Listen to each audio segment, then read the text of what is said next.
ஜெய் ஸ்ரீராம். என்னோடய யூடியூப் பார்க்குறவங்க லைக் பண்ணுங்கள், ஷேர் பண்ணுங்கள், சப்ஸ்கிரைப் பண்ணுங்கள். இந்த ஃப்ரைடே அன்னைக்கு கோயிலுக்கு போகலான்ட்டு கிளம்புனேன். சமயத்தில் எனக்கு அது மாதிரி ஒரு மூடு வரும். ஒரு சுமங்கலி பெண்ணுக்கு மஞ்சள், குங்குமம், பூவு, அப்புறம் bangles, glass bangles, blouse piece எல்லாம் வச்சு ஒரு கவரில் போட்டு எடுத்துகிட்டு போவேன். யாராவது ஆப்பிட்டாங்கன்னா கொடுப்பேன். அந்த பழக்கம் உண்டு. அன்றைக்கும் அது மாதிரி எடுத்துகிட்டு போனப்போ எதையும் வீட்டில் ஒரு இடத்துல வச்சு பழக்கம் இல்லை எனக்கு. ப்ளவுஸ் பீஸ் தேடி பார்த்தா எங்கே வச்சேன்னு தெரில. சரின்ட்டு மற்ற ஐட்டம்ஸ்லாம் எடுத்துக்கிட்டு கோயிலுக்கு போனேன். அப்போ 25-26 வயசு இருக்கும் ஒரு பொண்ணு, ஒரு 30 வயசில் ஒரு ஹஸ்பண்டு. 2 பேரும் அர்ச்சனை பண்ணிவிட்டு வெளியில் வந்தாங்க. வெளியில் வந்தோடனே அந்த கவரை கொடுத்தேன். என்னான்னு கேட்டது அந்த பொண்ணு. இது மாதிரி மஞ்சள் குங்குமம்னு சொல்லுவாங்க இந்த ஊரில், அது மாதிரின்னு சொல்லி கொடுத்தேன்.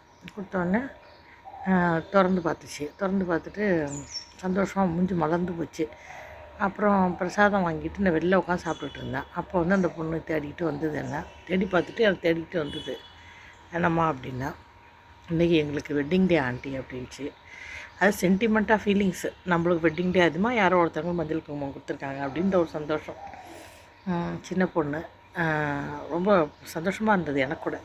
ஏன்னா நல்ல நல்லதுமாக நம்ம ஒரு சின்ன ஒரு சந்தோஷத்தை கொடுத்துருக்கோன்ட்டு.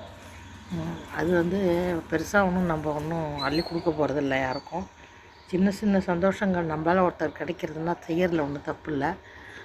அலையாக கூந்தல் அந்த பொண்ணுக்கு. பொதுவாக தெலுங்கார பொண்ணுங்களுக்கு ரொம்ப ஹேர் ரொம்ப ஜாஸ்தி இருக்கும்.